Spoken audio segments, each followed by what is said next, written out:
¿Usan los gobiernos de países desarrollados tecnología de objetos no identificados caídos en la Tierra? No, no hay ninguna prueba de ello. Tenemos el desarrollo, tenemos la historia del desarrollo tecnológico de cada una de las cosas que puedes decir que llegaron del otro mundo. ¿Qué quieres? El transistor. Te puedo contar la historia del transistor desde la gestación de la idea hasta su desarrollo, cómo su desarrollo fue. Si tú me dices, los chips venían en las naves extraterrestres, bueno, entonces ¿para qué hicimos el transistor? Que empezó por los tubos de vacío, que provienen de los trabajos de los primeros investigadores de las ondas electromagnéticas. Estoy tratando de acordarme, el tubo de Thomson creo que era, ¿no? Sí. Entonces, conocemos la genealogía de cada uno de los conocimientos que tenemos. No hay un salto cuántico así de pronto. Y entonces veníamos caminando por la calle con nuestro burro y le pusimos nuevas, y de pronto giramos y veníamos en un Lamborghini. No. El camino entre la rueda y el Lamborghini lo tenemos perfectamente identificado y lo conocemos.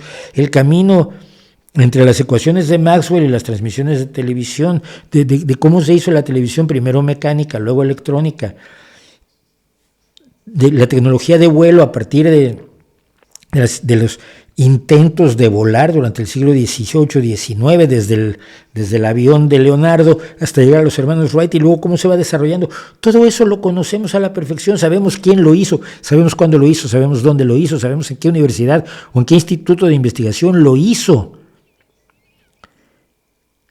No puedes decir que alguien vino del cielo cuando conocemos toda su historia, en qué escuela estudió, quiénes son sus papás, dónde vivían sus papás, en qué trabajaban sus papás, en qué escuela estudiaban sus papás y quiénes son sus abuelos. Ay, no, salió de la nada, se apareció. No. No hay una sola tecnología que tengamos a mano de la que no conozcamos su árbol genealógico.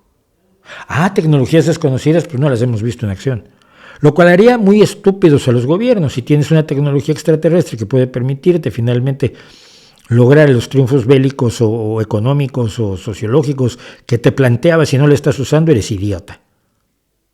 Es que solo la usan a escondidas. Eres idiota a escondidas y en público. Basta pensar un poco en los tamaños de esas afirmaciones y tratar de a ver cómo sería. No podría ser. Nos habríamos dado cuenta, nos daríamos cuenta.